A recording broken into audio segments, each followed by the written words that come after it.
Welcome to Ownership, the podcast where we have conversations about capital formation in crypto and beyond. I'm your host, 8-Bit Penis, and this is Season 1, Episode 5. I also want to give a shout out to anybody listening and encourage them to join our Telegram community, which you can find on our Twitter profile. And today, I'm joined by Chris from Loyal. Welcome, Chris. It's a Thank you. pleasure Did to you have you practice on. that? Did you practice that? That was smooth as hell, actually. I mean, man, I've had a couple episodes now, so I'm sorry. You're an experienced podcaster now. Oh, I didn't yes, recognize sir. that. No, that was cool. That was very cool. We are doing weekly streams like with summaries. I'm still in that. I'm going to be, and this is week 12 with Loyal Founders, and we're going to go over the results of this week. Dude, that was cool. Yeah, it's good, right? It's Yeah, catchy with the actually. music and everything. I think it's pretty awesome. Yeah, that was classy. That was classy. I was like, ooh, no, that was very good. I like that. Yeah, man. So I guess let's get right into it. We can start talking about just how Loyal started, and what was the idea behind it. How did you guys approach fundraising through that time? So the MetaDAO raise happened a couple months ago now. I believe it was 2025 October, November. November, October, something like that, Yeah. exactly. So yeah, take us back, man. Oh, dude. So we started working on Loyal, I would say early last year. The idea was kind of simple, very simple. We knew that Telegram was a mess. We knew that we want to fix Telegram. We knew that we want to build for knowledge workers in crypto because they are traditionally very overlooked. And we realized that we cannot build anything Telegram related or really data related unless we have privacy guarantees. So a lot of time last year was busy building the infrastructure and the system that would allow us to tap into your personal context without sacrificing the privacy. We talked to Alliance DAO, and here's like an example of the problem that we are potentially solving. So Alliance DAO is arguably YC of crypto. I hate that comparison, but it's an established comparison already. And their deal is that they had 14, 15 batches, and they are all on Telegram. Every day they wake up to 2, 3, 4, 500 messages. And that kind of sucks because it's impossible to stay on top of that. But at the same time, you cannot really leak those messages to OpenAI or to Anthropic or to anyone else because you have chats with guys like Pump Fun or with private information, with private information that cannot go public for any reason.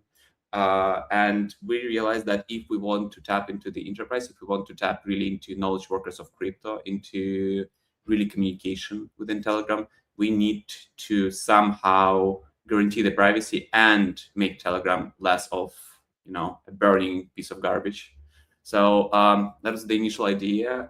That is what we are scaling, and we believe that this approach, this focus would give us two very important things that no other crypto project has. First, we are getting distribution from outside of traditional marketing channels. That is kind of cool, right? Because with Telegram, with this approach, you don't have to compete for CT attention. You don't have to compete with Coinbase or Binance for the ads. You own the main discovery point. You own Telegram. You own all their conversations potentially, and that gives you the leverage to encourage your users to share your product with others. That's important. And also, on top of that, we are focusing on a very overlooked group of people. These are knowledge workers in crypto. Just because of the low status of crypto, like from outside, everyone looks down on crypto. Like we know how like Silicon Valley looks at it, and because of that, it creates sort of technical bias.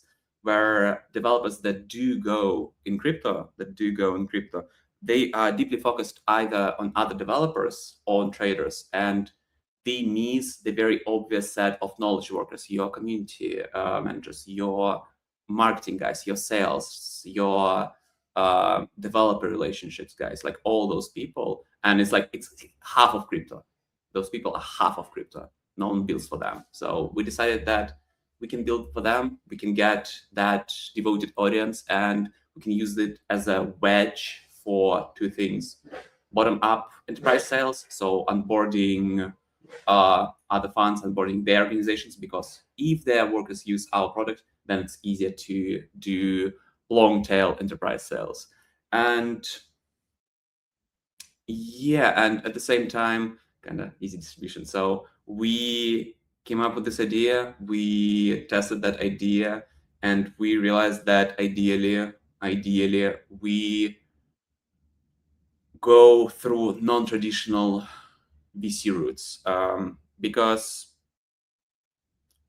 my team and I, we are in San Francisco, and raising traditional VC round was kind of, well, easy, but we had this concern. We had this concern because we saw projects like Tornado Cash, that there is always a chance. There's like when you're working in privacy, there's always a chance that very bad people are going to be using your product, and then you have a lot of very bad options in front of you, and you can do whatever the cash guys did. They just didn't give up anything. They went to jail. That was terrifying. I didn't want to go to jail. There is always working with authorities. We didn't like that option as well.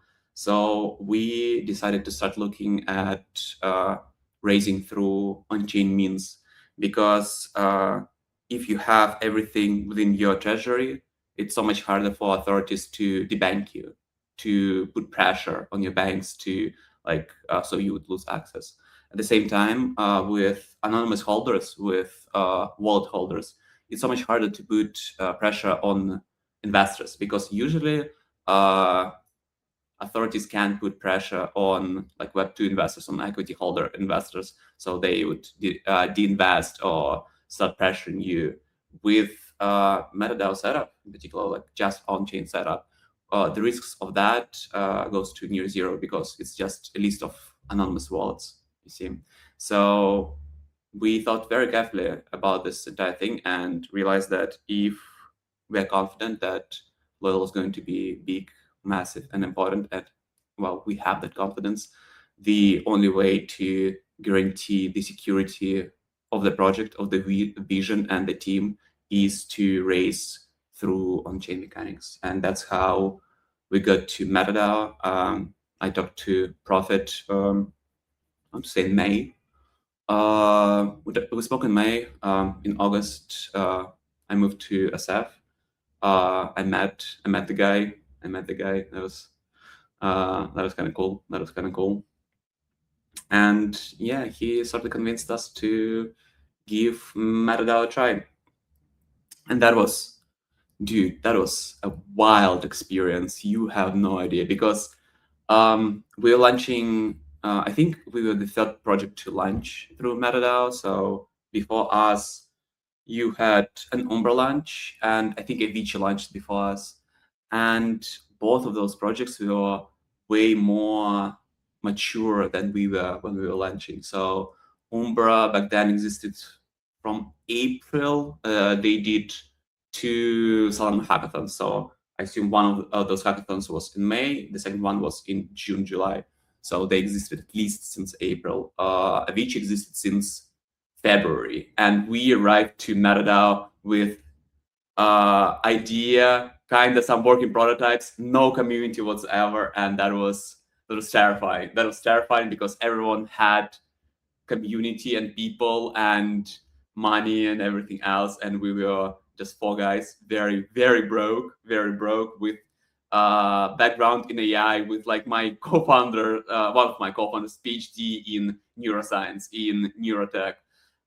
So obviously very different background from most of the founders through MetaDAO. Obviously very different. But we saw it as the only way. So I remember a week before the race, we were sitting and trying to figure out like how do we do this, because like our minimal goal was half a mil, because that was like the minimal funding that we were comfortable with, that we can pull this off.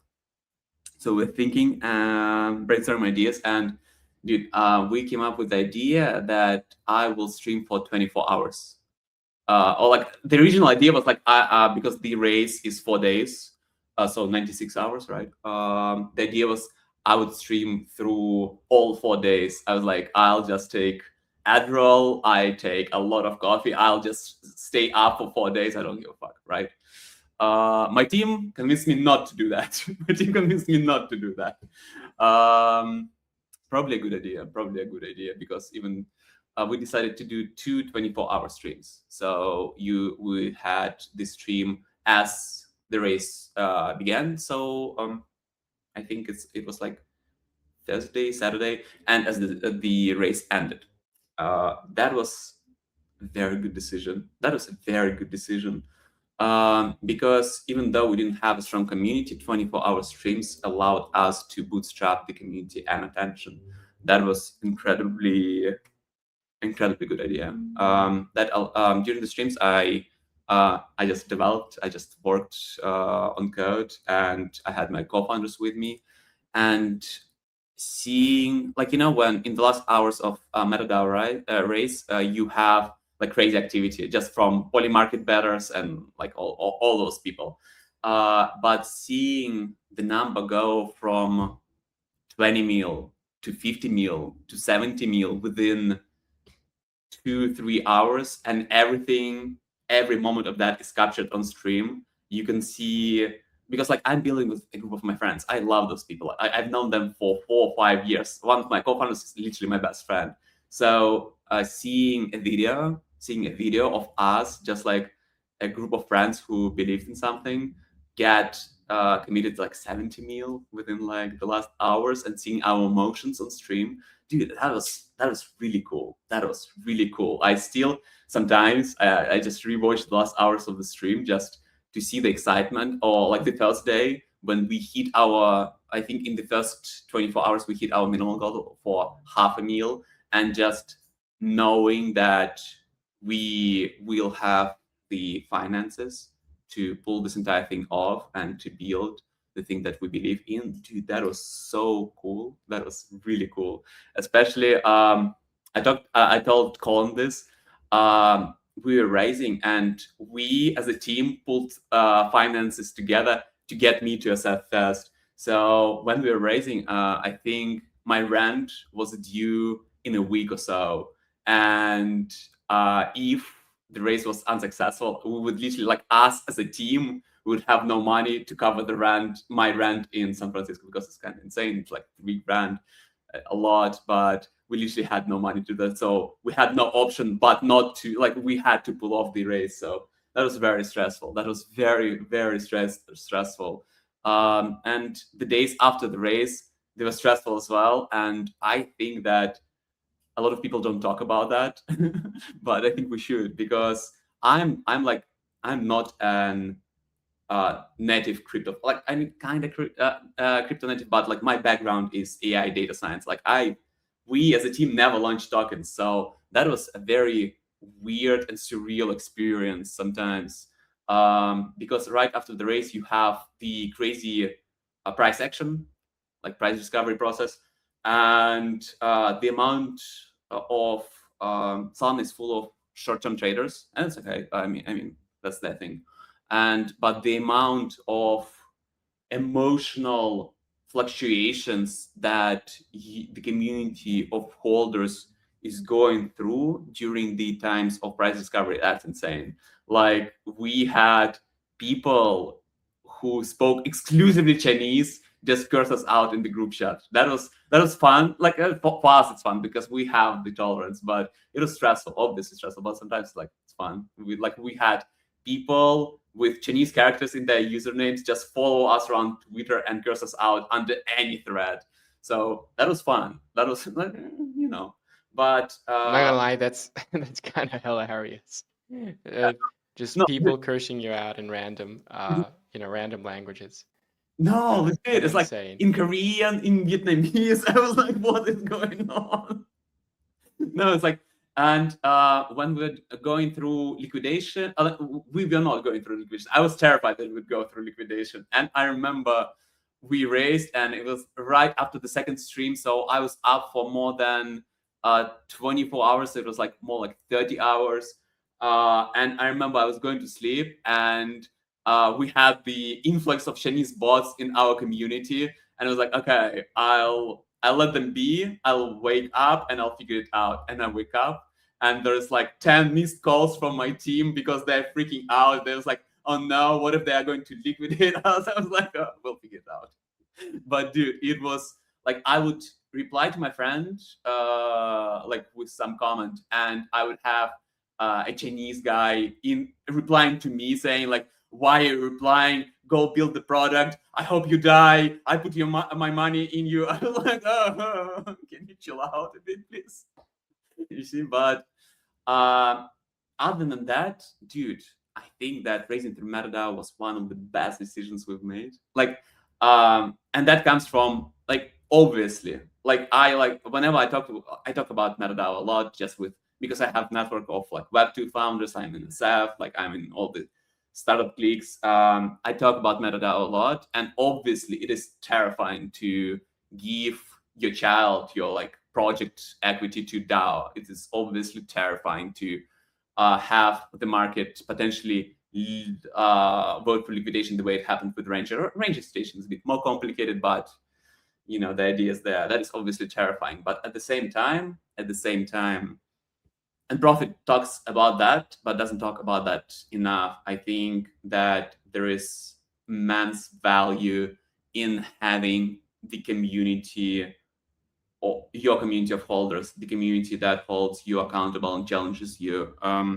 So the thing that I really noticed, because we did Web2 startups before, we had exits, we had successful startups, is that with Web2, it's way harder to bond the people together over the shared goal. That's not the case for MetaDAO things, though, or like token things in general, because with token, I noticed that um, you have people who believe in you and you're kind of aligned along the token price, if that makes sense. So they're more willing to stay within your community to give their feedback and help you in any way possible because they also want to see your token and your project as a success. So that creates all sorts of random stories that I personally enjoy. So, for example, randomly we have a kind of strong Chinese community as well. Like after all those all those things, we had just a random guy come in. He's like one of the smaller holders, but he was like, "Yo, I want to run your Chinese fan page," and we were like, "Okay, why not?" And now he transcribes all our streams to Chinese, and suddenly this is like a source of a lot of our Chinese speaking users, and they all like into our product and they care about that. So that is kind of insane. And that would never happen with traditional Web2 businesses, especially on our stage. But having people like just in community talk, ask, challenge you, or suggest something that is incredible because we go through a lot of iterations and having our community say, hey, like these things, maybe it should work this way. Can you guys try that? Or just sharing the excitement of feedback, seeing them happy, dude, it is one of the best feelings in the world. Like obviously, talking incredibly stressful because I start my day with looking at the token price and everyone tells me not to because I get stressed out and upset.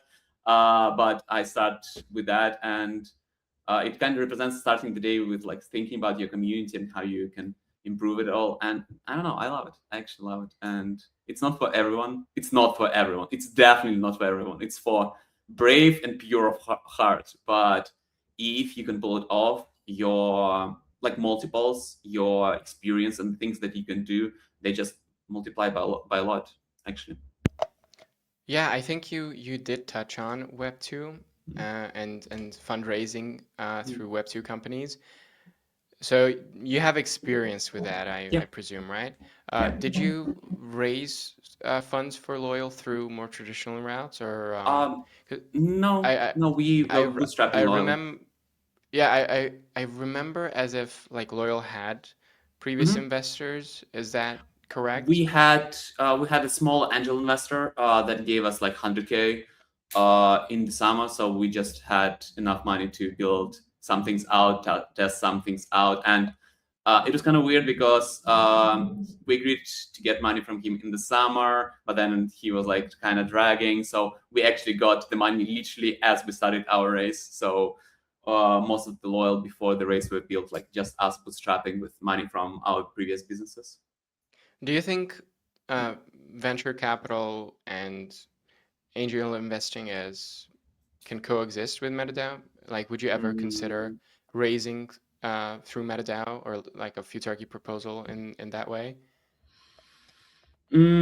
like what do you mean? to VCs and stuff, like to To VCs, like to give, VCs? yeah, something like that, VCs. yeah. It's a complicated question.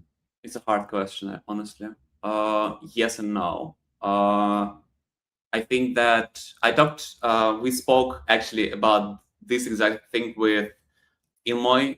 Ilya, he's one of the founders of Trezor. Trezor, he got acquired by Coinbase. I think they got acquired by Coinbase. We were speaking about this exact thing like literally 2 days ago, 3 days ago. And I think he brought up an interesting point that Web2 investors right now, they don't know what to do with the token. It's an unknown for them. So I would say this. Maybe in 5 years, Web2 investors would be way more open to having some on-chain stuff. We see the move from Y Combinator to give the investments in stable coins. We see massive, at least some kind of massive adoption of stable coins through Venmo, through Cash App, through all those guys, through PayPal, obviously. And I think that it soon will see a wide adoption among Web2 investors. Right now, they don't know what to do with it. It's For them, it's an unknown. Like they understand the process, but they can't understand the risks yet. They can't because no one has tested the boundaries of the legal frameworks and so on. So for them, it's kind of weird. But once again, one of my mentors early in career said something that kind of stuck with me. He said that if the product or the business is hot enough, investors will find a way to put the money in. So it's kind of my entire thing with Web3 that I noticed is that a lot of crypto people, when designing protocols, it feels like, and no offense to them, it feels like they love the sound of their own voice. Does it make sense? It feels like a lot of debate around crypto protocols revolves around things that, in the bigger picture, are completely irrelevant. Like the small nuance of the protocol doesn't really mean anything unless you have successful use cases, unless you have the wide adoption. And small tweaks in the way allocation is calculated will not change the bigger picture. It's like we think that by tweaking something, we improve or change anything, but in reality, it's just something. It's a way for us to calm us on down, but it's actually not a mistake. It's a trap in a way. I think that if we focused on the product, if we focused on the bring the best founders and protecting them, I think that can give significantly better results and less, Yeah, I think ambiguity. one of the bones that people usually have to pick with the whole MetaDAO Hmm. route is going through futarchy and asking Uh, proposal and asking well, like money via proposals and going through that hmm. process. And some people say that it slows um, them down and it makes them move a lot slower and that it's too much friction. Do you do you think that's um, true? I honestly, it's complicated. Yes and no. I don't think that with good planning and with good idea of what you're doing, that actually creates friction. It did not create friction for us at any point. We knew. the monthly spend that we should be counting on. We knew how we wanted to use the money, and most of the large expenses we knew way in advance. In that setup, we also never seen important proposals that did not go through. I remember Umbra did audit. Omnipair did 2 audits. All 3 of those proposals passed through. MetaDAO was raising OTC. That proposal went through as well. I think Solomon did 120K, some liquid fund, maybe not liquid fund proposal, just a fund for something. It also went through. So just from the experience and the past experience, I don't think it really slows down. It's a new thing, and I think that some of the founders might be terrified of that, but I don't think that it's really an issue. I think it might be futarchy that scares them because it's like, what can a market really tell? The market is completely neutral to you. It Well, tries to argue, or are you more on the ownership or like I guess futarchy build side, or is MetaDAO for you just a way to do the token the right way, or do you actually believe in futarchy deeply? um, hmm, that's a good question. I think I will answer it this way.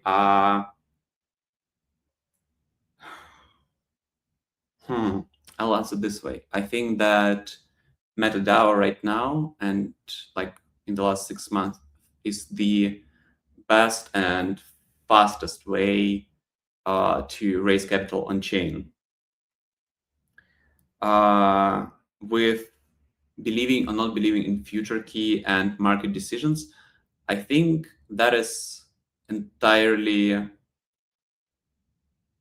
for me, I think that's entirely irrelevant because I think that we knew what we were getting into. We knew that we'll be able to get capital, and then it, in my eyes, in my mind, it all comes back to us as a community because I know that Colin and Profit, they care deeply about each project that raised and they're working on improving. And for me, it's not about believing or not believing in future key. It's me believing in the ecosystem in Colin and Profit. I know that we as a community will be able to figure out the things that work and things that don't work. And we already see that in the updates to MetaDAO and the process of MetaDAO and the process of raising proposals and so on. So I don't think, like for me personally, it doesn't matter like the way we do it because I know that like we raised a lot and that's like the only way we have this money is because of the future key. So we'll be here and we'll stay with future key as long as it exists, and we'll ensure that it works for us and it works for other founding teams as well. Does that answer your The, the, question? Yeah, that does, but that also begs the question of like, Mm-hmm. after raising, I think it was like a month Mm-hmm. after that there was a buyback Yeah. proposal that went through. So I wonder Yeah. how that made you feel or what you thought of it, because there is a lot of Oh.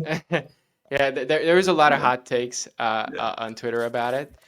So Um, yeah, I it's wonder what you complicated. thought, or yeah, I know it's So a first complicated time, question, but yeah. Last time it went through, Colin actually had to call Profit to come calm me down. I was freaking out in a major way. I remember I was talking to Colin and I was like, if they pass this buyback proposal, like we might as well vote for liquidation. We need this money because like we work with AI, we need money for GPUs, and if we don't if I cannot rely on money long term, then I cannot make good contracts on GPUs, and that it means that we are paying double the price at least. So it's like that entire concern. But I was freaking out in the major way. But then once we went through the buybacks, I saw that it was actually good. I'll explain why. Um, we did the biggest buybacks among all the That is a projects. very that's a very No, unexpected answer. Yeah. So dude, tell me more. no, but legit, think about this. So we did the biggest buyback among all the projects. So we used 1.5 mil for buybacks. We went through all of that. Um, so we raised in total 2.5. so more than 50%, like 70%. And it actually, it was a bad, it was a, it had bad and good things about it. So bad things, obviously stressful, obviously less money. But the good things is that now we have 70% of our token is in our treasury. We bought it all back, sometimes under the price of the buyback, so we bought it all back. We hold 70% of the token in free circulation, like 75% maybe. The rest percent is split between our whales and everyone else. So right now, unlike all the other projects, we are in the situation where only the collaboration of our whales would allow for any proposal to be raised without our awareness, essentially, because there's not enough tokens in the free circulation to support just raising a proposal unless our whales collaborate together. I think one of our community members calculated that with everything out there, there's around 600 or 700 tokens in free circulation with 500K required for raising proposals. So that's nearly impossible. That's why we're sort of like, when everything else is happening with Ranger, we're sort of calm around that, because well, it will be very hard to do the same with us, and that will also lead to, because we hold so much of the token in the treasury, even the smallest purchases, they push the price way up. So that's also a thing. So obviously it sucks that we had to waste money and buy back so much of our token, but now we can use it for OTC deals without minting extra tokens. Now we are way more stable around proposals, and we are way less open to the ARP opportunities that you mentioned. So that's kind of cool. Yeah. So would you raise money through that? Yeah. Are you thinking about that? Because, like, as you mentioned, Yeah. with AI and these GPUs, like, getting a contract for so long, you need to have a Yeah. stable. Yeah. The idea is that we'll raise through OTC again. We'll raise. We already have a couple of funds that want to buy loyal OTC, like just from our treasury. We'll raise a proposal, but we want to wait for longer. Want to accumulate at least up to a mil, because I don't want to spend time raising an OTC proposal for like 200K. That makes no sense. So we'll wait until we get up to a mil of proposals, and then we'll probably raise a proposal, do an OTC deal. That's the plan. Yeah, that sounds awesome, man. Yeah, Yeah, no, it's it's a double-edged really cool. sword, really. Mm, Yeah. I really like it because the investor VC works because VC put a lot of money in a lot of projects, and one of the projects needs to show X 200, X 100 returns to basically cover the entirety of VC fund, just because exits in startups are so successful. Exits in startups are so rare. You either get acquired or you IPO. With this setup, we can give investors returns without having to wait for IPO. The token is immediately liquid, and they can do whatever they want with it. So that's kind of cool. I'm very optimistic about that. So yes, I hear, like, especially from my Web2 friends, especially from because I have friends like from Anthropic, OpenAI, right, and they hear the setup with Future Key and DAO and everything, and they think that this is insane. But I'm actually a big believer in this thing. This is like a controversial take in itself, but I'm a big believer in this exact thing. Just because I think that for security of the project, we need to do this thing.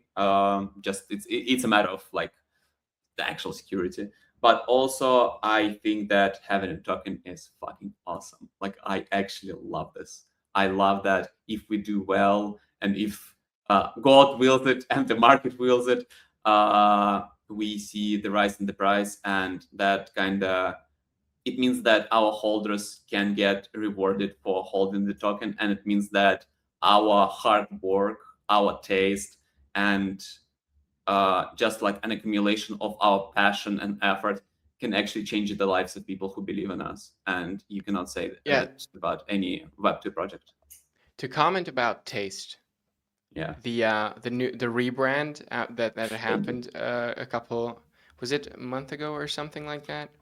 Yeah, like we started releasing the first iterations in January, but we doubled down in like through February and March.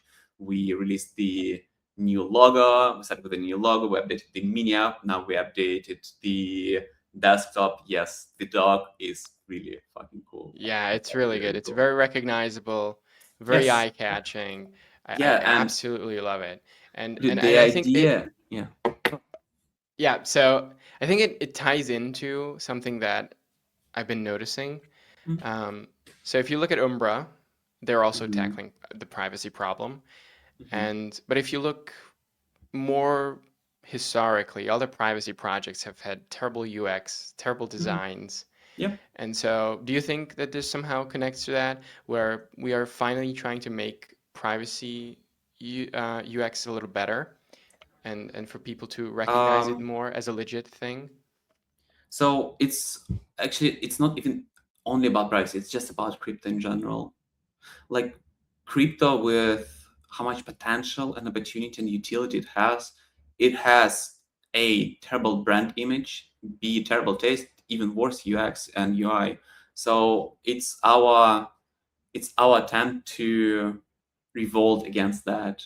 We really hate this trend, and like what we are doing with our brand, with our style, with how we do everything is to show that we can make the interfaces actually readable and useful, to show that we can make good and reliable business decisions that people care about, and most importantly we can make like regular users actually care about the things that we're doing. That's part of the mascot thing. We wanted to have a mascot because it's a life hack for making the brand relatable. I think that Phantom did very well with their mascot. I think Firefox did very well with their mascot. Same with Duolingo did incredibly well with their mascot. And since we are looking at both B2B and B2C kind of scale, we wanted something friendly, something cool, something that felt like a paperclip from Microsoft Word, if you remember that one. So we wanted something goofy. We didn't want, because our first iteration when we were just raising, we felt like we were too serious, and I think that's a mistake. I think that there's so many serious things in the world, and you need kind of something whimsical, you see, something light, something light-hearted, and we can use that to give the safe harbor for the people, and then just layer our privacy options on top of that, because people do not bond over features. I think that people bond over culture, and I think that's the push that we are trying to do with the entire identity. We want to push for that whimsical, light-hearted culture. We wanted to feel more free and less like, oh, you need to get rich fast. Oh, go gamble. Like we wanted something that you can give to your mom, for example, something that I can give to my mom. And we, yeah, we are not going to put prediction markets in our thing. That's a big thing, that a big no for us. I think that mixing bank with bookie is bad. And we want to have good user experience, because I think that regular people care about that. And we want to build for regular people. So kind of that's our philosophy behind the vision.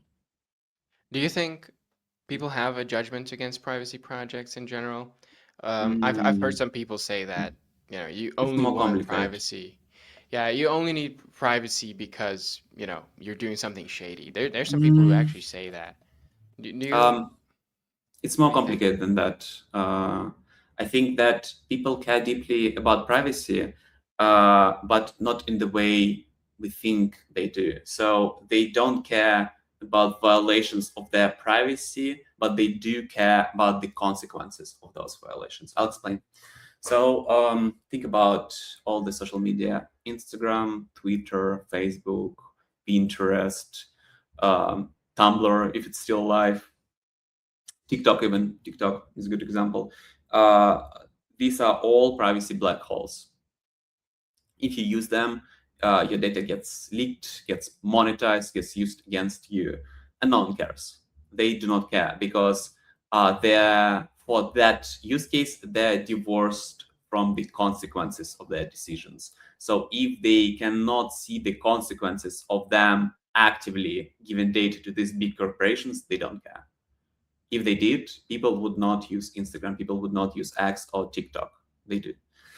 But people do care about the consequences. So, for example, recently there is big surge of cases of ChatGPT logs being read out loud in courts. So here's a use case that, for example, a lot of crypto people care about.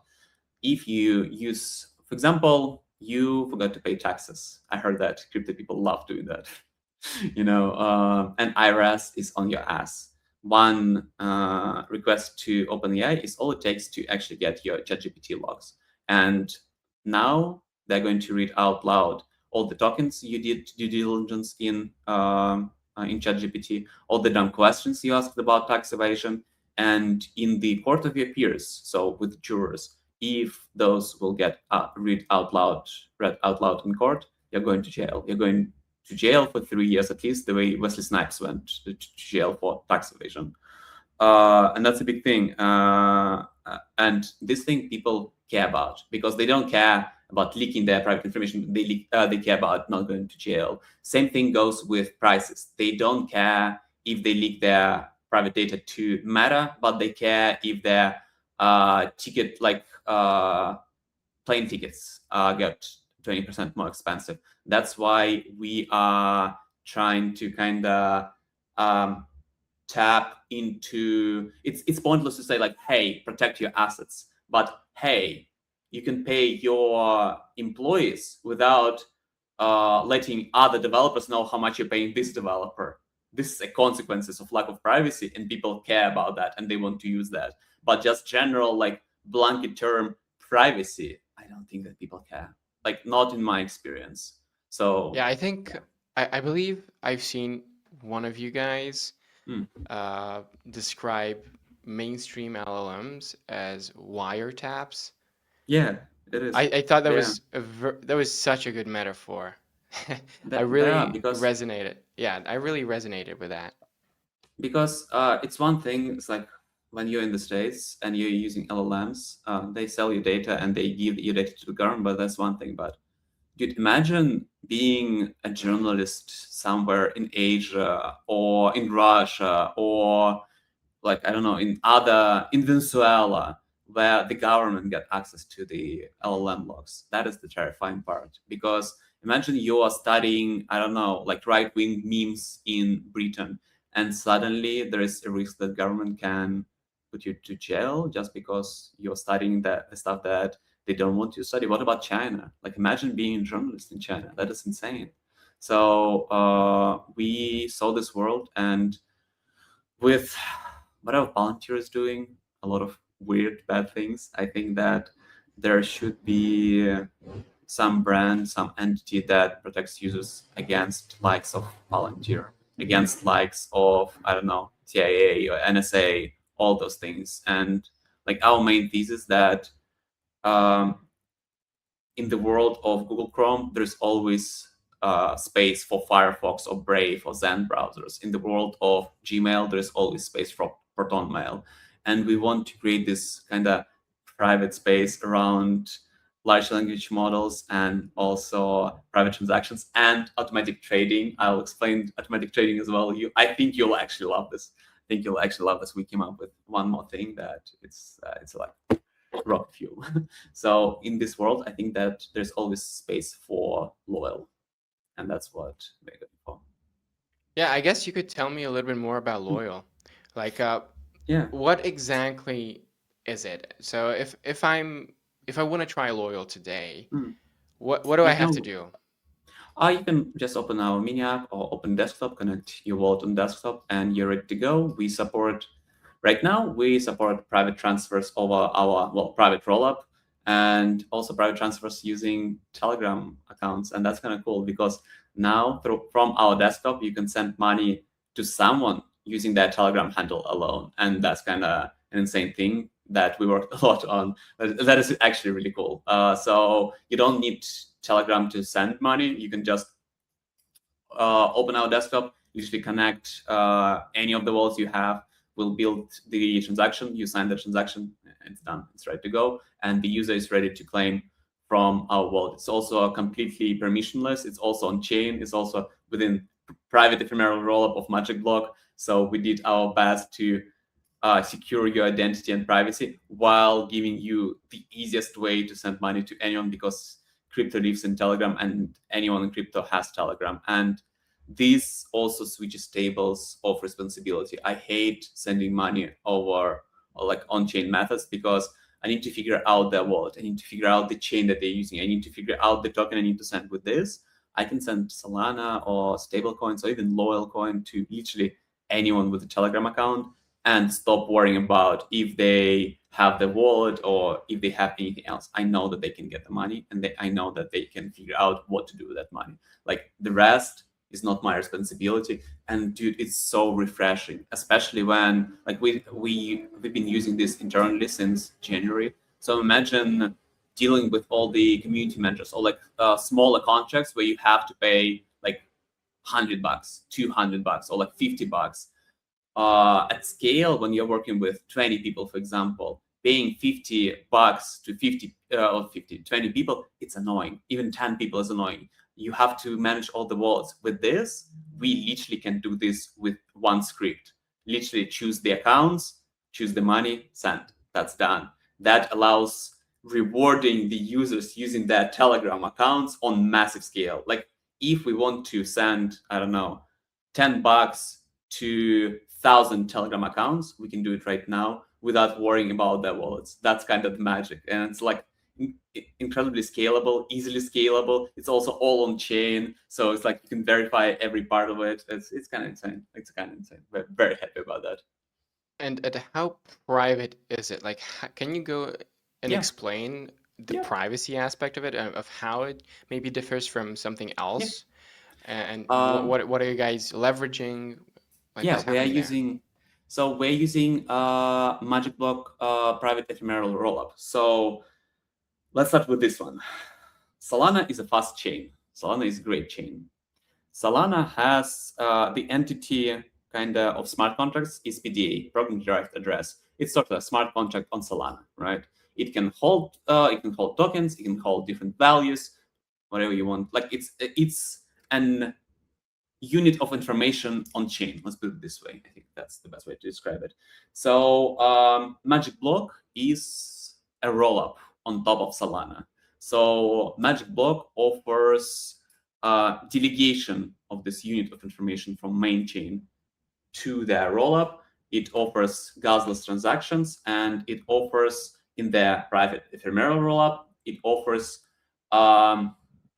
customizable read access to that data. So for example, imagine you have an entity that holds, I don't know, your Solana, for example. You can dedicate that to the ephemeral rollup on Magic Block, and then only you or the people you select can see the state of the account, like how much Solana it holds, if there's any changes. So everything happens kind of in this private ephemeral rollup. And then whenever you want to, you can sync it out back to the mainnet. So if you want to, for example, pay your employees, you literally did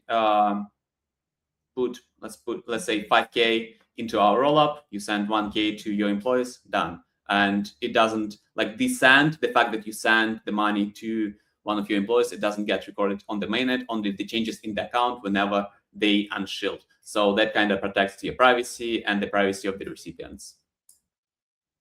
Does it make sense? Yeah, yeah.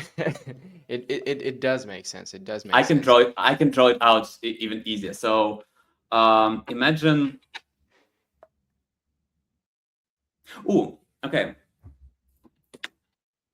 Imagine you have Wi-Fi TV, right? and you have two rooms. Yep. Imagine you have like even better. So you have Wi-Fi TV. You have two rooms. One room is Solana mainnet. You put on, I don't know, some Nickelodeon, Fox Kids, whatever. You put on one channel on the mainnet, and you have public information somewhere recorded that this TV shows this channel. When you give access to this TV to the second room, to the rollup, things can happen there, and like channels can get switched, and then it can dedicate the state back to the main and say like, hey, this account is actually has this state right now. This is the channel that we're watching essentially, and that allows you within the rollup do all sorts of things like send the money, open particular channels, I don't know, watch adult content, and then switch back to the mainnet whenever you feel comfortable already. So I hope that helped explain. If not, I can try it one more time. No. It absolutely does make sense. Like it really does. I'm telling you, it completely. It's a very good explanation. So the idea here is that we see, and I hope this is not too early to announce, and I hope my co-founder is not going to kill me, but the reason we are doing this is we are looking at the scale with Squads team like Fuse Wallet, Altitude, and Squads Multisig. There, we are moving to grid ecosystem completely for a lot of the stuff that we are doing, and we are looking to ship private use cases and automatic trading for everyone who has squads. I think that this is an incredible distribution leverage, and we want to use it. That's why one of the first use cases is literally payments, because squads are used for payments in a lot of ways, and we wanted a way to automatically deliver salaries without having, for example, our own employees compare their own salaries. So like a lot of things that we're doing is something for traditional businesses running on chain. Yeah, can you tell me a little bit more about automatic trading and what it is? Yes. This is actually, it's currently in the work, but it's something that I'm very excited about. So let's start with the basics. Have you ever used squads before, the squads multisig? Yeah, I have. Okay. I think I used it once maybe. Okay, we use it for everything. We use it for everything. I love it. I actually love it. So Squads Multisig has two levels of permissions for the wallets. There can be a wallet that can propose transactions for the multisig. There can be a wallet that can vote on transactions, and there can be a wallet that can execute transaction. And the one wallet can hold multiple roles. So it can propose, vote, and execute, or only vote, or only propose. You see? So that's important. Why? Because this allows you to create agentic wallets without the security issues. So, for example, one of the issues with connecting to Cloud Code or to Codex is because you need to figure out how to fund the wallet in secure way, and B, ensure that it doesn't send $1 million to someone they're not supposed to send $1 million to, right? So it is actually can be solved through squads in a very unique way. So the way we are currently testing it right now is that your agent, whatever you use, Codex, Claude, we have a CLI tool, and when they have spending limits, so the agent can use kind of a key to withdraw from squads to the limit of $200 right now, but you can set any limit. And on top of that, it is also a voter in squads. So whenever it thinks that it needs to do a transaction, for example, buy a particular token, it actually sends the proposed transaction, and I can verify from my phone. So for example, if my agent wants to rebalance my portfolio, it prepares the transaction, I check the transaction, and I approve it from my phone. And that kind of splits the security concerns and responsibilities. So the agent can focus on doing the transaction suggestion, and I just check if it's doing the correct thing. It's the same logic as you have for Codex and Cloud app on your computer. You see the commands that they want to run, and you manually approve those commands. I think that this is the most secure way to do it, and it can open up a lot of cool enterprise use cases. So, for example, I have over $1,000 in stablecoins laying in my account. Automatically suggest a transaction to swap that amount to, like, I don't know, to some staking or whatever. Just like some automatic Oracle kind of style actions that can get suggested, and I can do it in secure way. I think that's kind of cool, especially because it can scale endlessly. So if you want 5 different agents to do it, you can. You see, so that's kind of cool. This also, this whole talk about squads being so good, Mm. it kind of made me ask the question of like, why did you guys choose Solana? Mm. And like, was there anything else in your mind? And why Solana exactly? Because you're I building hate on Solana, you EVMs. launched it to okay, I how hate so? EVMs, dude. No, they're so boring. I'll explain. So the problem with L2, and I think some people talk about it, but not enough, is that L2s reduce competition, because if you have a couple of L2s, you end up building the same thing on all of those, and that reduces it splits liquidity. B, it reduces competition, because why would you compete on the better product within one L2 if you can go to another and build the same thing? And I thought that Solana, because of the unified liquidity, has this force function that makes teams either build a better product or build something new, because you cannot build just default RPC when you already have Helios, for example, when you already have Titan. You cannot build just a default DEX when you already have Jupiter, right? So it kind of forces you to adapt and offer something new. And I think that is one of the most valuable things out there. And I clearly remember a year ago I was signing up for ETH Denver last February, and I just got burned out so hard because each event was talking about the same thing but on a different chain. And that was the moment when I realized that I don't want to do anything with EVMs. EVMs distinctly, Ethereum distinctly feels European, and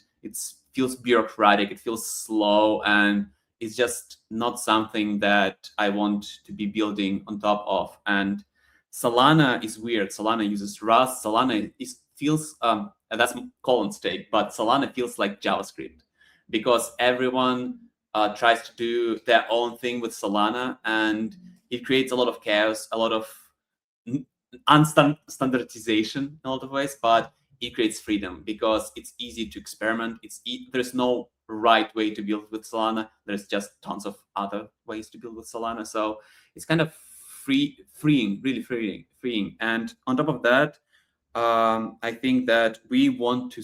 It sounds weird, but we want to support the American chain. I see Solana as American money and American chain. Solana is literally named after the beach to the south of San Francisco. We in San Francisco, I think that I would never build on any other chain but Solana, just because I actually love it so much here. And I started on Solana in 2022, 21 during the NFT boom. It's like I started here. It's like my home. I started with like working with Drift and Solana name service and all those So, guys. so Solana is your home, man. I mean, Solana is my that's home. Yeah. yeah, that's for me as well. I mean, I feel like I could never go anywhere else. It's such a cool place to be, But and the community feels so alive, and everybody's so different.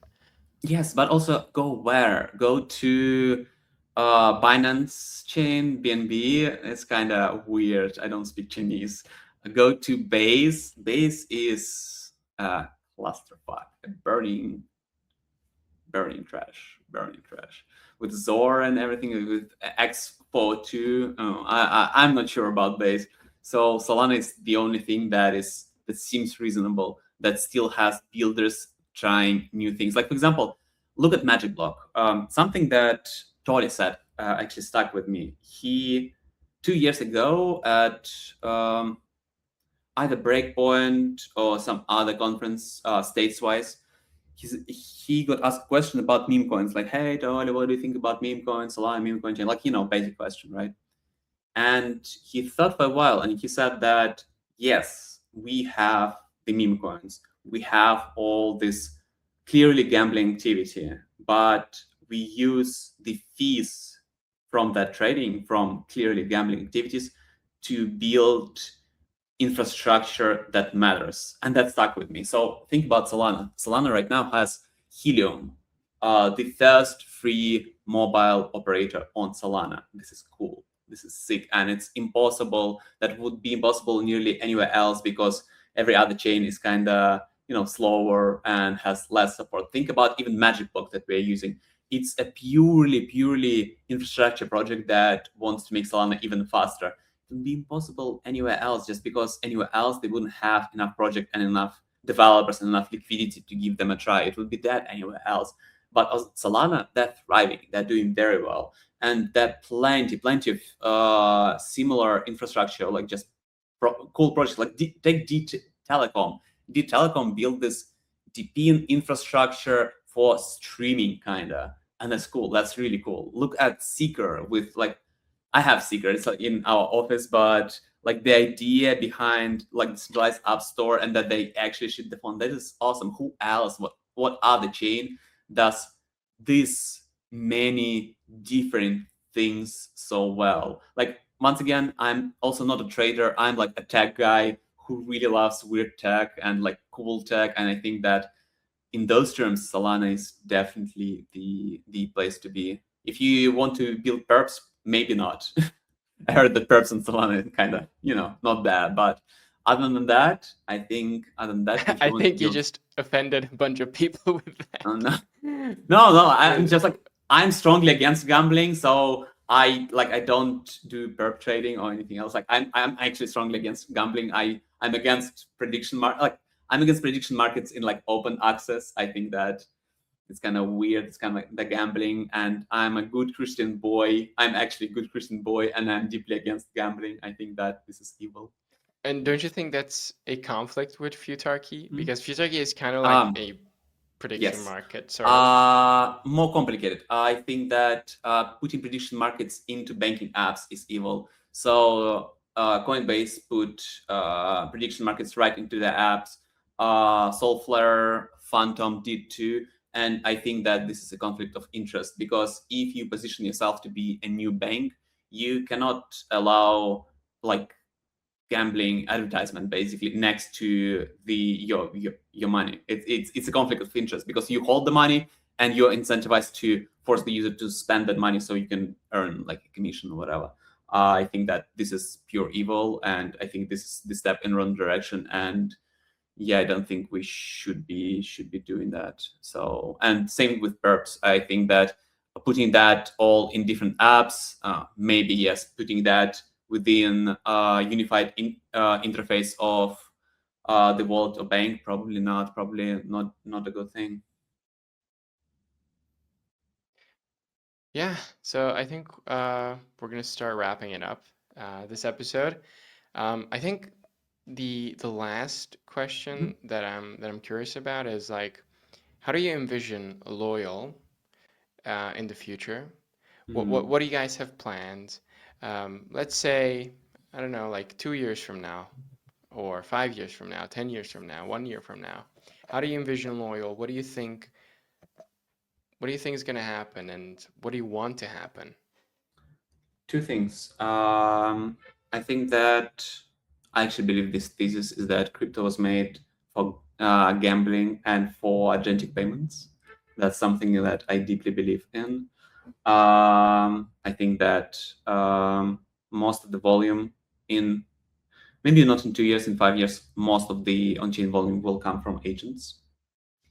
And I think that Loyal will be the solution for that, because everyone who builds right now for agents, they have no idea what they're doing. Like, no one on chain, like on web3 space, they know what they're doing, just because they try to copy web2 playbook or like web2 solutions without understanding the essence of on chain or web2 solutions. Really, I think that our approach that focuses on consumers first, knowledge workers, big funds, deeper and easy integration with squads, will give us distribution leverage that would make it impossible for anyone else to compete with us. On top of that, my core thesis is that people use AI every day. People use crypto maybe once a week. My core thesis is that if we have the product that people use every day, like AI product, we will eat the breakfast of Soulflare, of Phantom, just because people will be get more exposed. The deeper we get into their lives, the more leverage we have.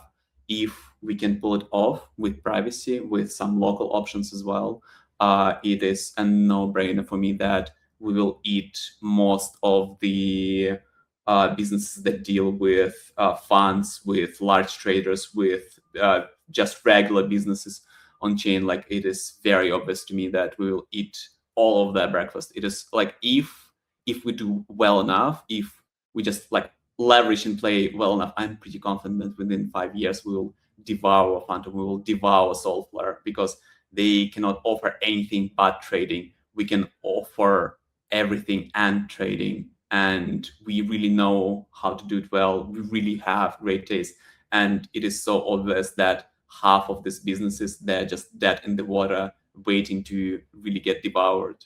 And I know that right now at our stage it all sounds very optimistic, but we have, like, I know how to do this, and it's a matter of time. Like, we will actually come back to this podcast in a year or 2 years. You'll see that I was right, because the businesses that rely on maybe weekly, maybe bi-monthly use cases like crypto, just like to rebalance portfolios, we will devour all of them. They are all not like, none of them are bringing enough value for the users to actually stay with them. And I think that if we execute well, if we keep hiring well, and so far I'm incredibly happy, incredibly proud of our hiring. I like, even our design wouldn't be possible without our designer, obviously. um, I think that we will devour them all. And the craziest thing is that they can't even see it right now. You see? And if I'm right, and I know that I'm right, I think that the space of consumer crypto, meaning the way people deal with crypto, the way funds, organizations deal with crypto, the way community managers deal with crypto, I think it will change significantly in the next 2 years. And I think that a lot of old school crypto projects are not ready at all for this. I don't think that most of the neobanks are ready for this. I don't think that any wallets are ready for that. And we'll see. We'll see. Yeah, man. Thank you for coming on the Yeah, it's podcast. my It pleasure. was a pleasure. It was a pleasure to talk to you. Shout out to MetaDAO, and thank you to Shout out. MetaDAO for sponsoring the episode. I also want to give a shout out to anybody listening to and encourage them to join our Telegram community, Yes. which you can find on our Twitter profile, and you can go to our website ownership.fm, and we are Ownership FM everywhere. So if there's a platform, you can find us with that tag. And yeah, thank you for tuning in, and I'll catch you guys next time.